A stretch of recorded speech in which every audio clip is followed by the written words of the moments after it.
আসসালামু আলাইকুম। আমার ভিডিওতে দেখতে পাচ্ছেন গরুর পায়া। গতকালকে গরুর পায়া আমি রান্না করেছিলাম। গরুর ৪ টা পা, ৪ টা পাকে আ আপনার হচ্ছে কষায় ছোট, ছোট পিস করে দিয়েছে। আমি যতবারই গরুর পায়া বাসায় আসে আমিই রান্না করি বেশিরভাগ সময়। আর ছোট, ছোট পিস করে দিতে বলে।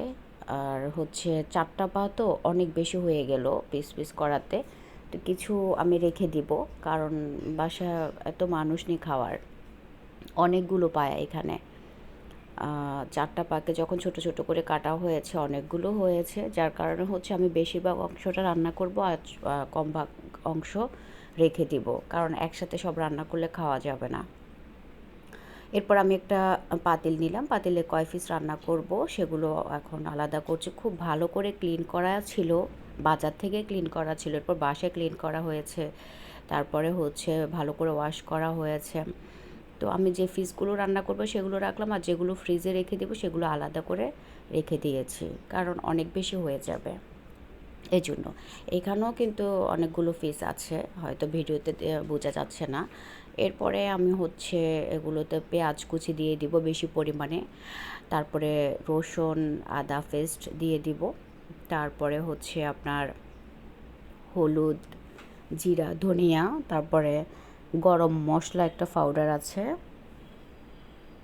এগুলো সব একটা করে দিয়ে তেল দিব, গরম মশলা আবার গোটা মশলাগুলো দিব, তেজপাতা, দারুচিনি, লবঙ্গ, এলাচ, এগুলো দিয়ে ভালো করে তেল দিয়ে হাতে মাখিয়ে নেব। তেল খুব একটা বেশি দিব না, কারণ গরু পায়াতে দেখা যায় অনেক সময় এমনিতে তেল বের হয়। তো যতটুকু প্রয়োজন ততটুকুই দিব। আবার লাস্টে যেহেতু আমি বাগার দিব রসুন দিয়ে গরুর পায়ায়, তো আবার যখন হয়ে আসবে তখন কয়েকটা কাঁচামরিচ দিব। সেই ভিডিওটি নেওয়া হয়নি। আবার তেঁতুল দিয়েছিলাম, তেঁতুলের রস করে দিয়েছিলাম, সেই ভিডিও নেওয়া হয়নি, ব্যস্ত ছিলাম দেখে স্কিপ করা, তাই আমি এখনই বলে দিচ্ছি। এছাড়া গরুর পায়ার ভিডিও অনেক আছে আমার পেজে, প্রোফাইলে, চ্যানেলে, সেখানে একদম ভালো করে দেয়া আছে কখন কী দিয়েছি। তাই আর আজকে না, গতকালকের ভিডিও ক্লিপ, গতকালকে একটু বেশি বিজি থাকার কারণে আমি হচ্ছে ৩টি ক্লিপ নিতে পারিনি। একটা হচ্ছে রসুন দিয়ে বাগার দেওয়াটা, একটা হচ্ছে তেঁতুলের রস দেয়া, আর একটা হচ্ছে আপনার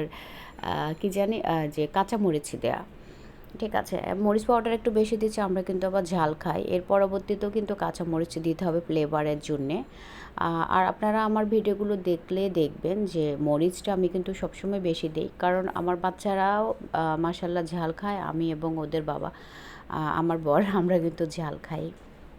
তো সেজন্য হচ্ছে মরিচটা একটু বেশি পরিমাণে দেয়া। তো এগুলোকে খুব ভালো করে হাতে মাখিয়ে একটু পানি দিয়ে দিব, দেন হচ্ছে চুলায় বসিয়ে দেব। আজকে কিন্তু আমি মাটির চুলায় রান্না করছি না। মাটির চুলায় আমি ৩-৪টা আইটেম রান্না করেছিলাম ঈদ উপলক্ষে, তখন আমি আপনাদের সাথে শেয়ার করেছিলাম।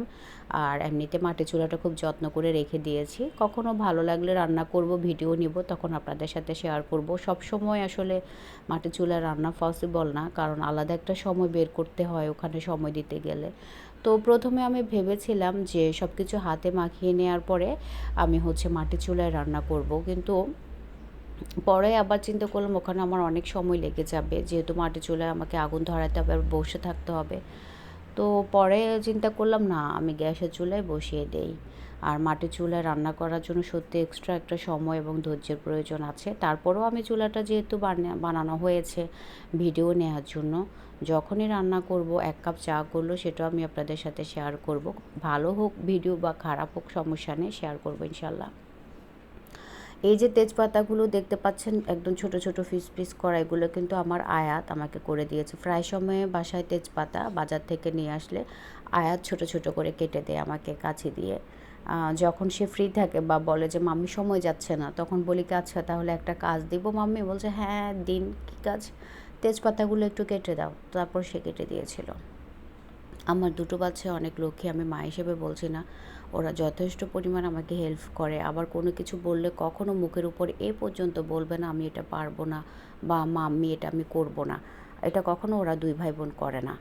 বড়টা থেকে ছোটোটা আস্তে আস্তে শিখে যাচ্ছে, জানি না পরবর্তীতে কী হয়, কিন্তু এখন কিন্তু ওরা অনেক বেশি হেল্পফুল, ছোটো হিসেবে অনেক হেল্প করে আমার বিজনেসে বা ফ্যামিলির কাজে, যে কোনো কাজে ওদের হেল্প পাওয়া যায় খুব ইজিলি আর কি। এটা আমি ভালো করে হাতে মাখিয়ে পানি দিয়ে দিলাম, এরপর চুলায় বসিয়ে দিলাম। এরপর এটা ভালো করে কষিয়ে নেওয়ার পরে ঝোল দেওয়া হবে 2 বার, 2 পাতিল দিব পরিমাণটা। যেহেতু এখানে পায়া কমপক্ষে এখানে 10-11 পিস হবে মেবি, আমি কাউন্ট করিনি, কিন্তু আইডিয়া করে বলছি। নিচে যে পায়া আছে সেটা আপনারা দেখতে পাচ্ছেন না, বাট আমি দেখতে পাচ্ছি। তো এখানে কষিয়ে নেওয়ার পরে এরপরে ভালো করে ঝোল দেওয়া হয়েছে 2 বার পায়াতে। দেওয়ার পরে এই যে এখন কিন্তু ফাইনালি হয়ে আসতেছে। এই ঝোলটা কমার পরে কিন্তু আবার দেওয়া হয়েছে, প্রথমবার দেওয়ার পর এটা কমে আসার পর আবার দেওয়া হয়েছিল, 2 বার দেওয়া হয়েছিল 2 পাতিল ঝোল গরম পানি আর কি।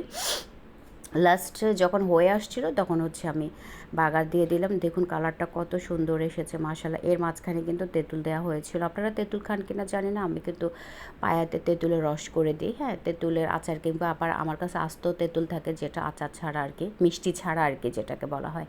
তো সে তেঁতুলে পানি দিয়ে রস করে দিয়ে দিয়েছি রান্নার সময়, রান্না লাস্টের দিকে আর কি। এরপরে আবার পায়া রান্না করলে কিন্তু অনেকে বলে যে 2 দিন পর খেতে হয়, 1 দিন পর খেতে হয়। আমার কিন্তু সাথে সাথে খাওয়া যায়, মাশাআল্লাহ সিদ্ধ হয়ে আসছে, সেজন্য খাওয়া যাবে। তো আজকে ভিডিওটা শেষ করব। সবাই ভালো থাকবেন। আসসালামু আলাইকুম, আল্লাহ হাফেজ।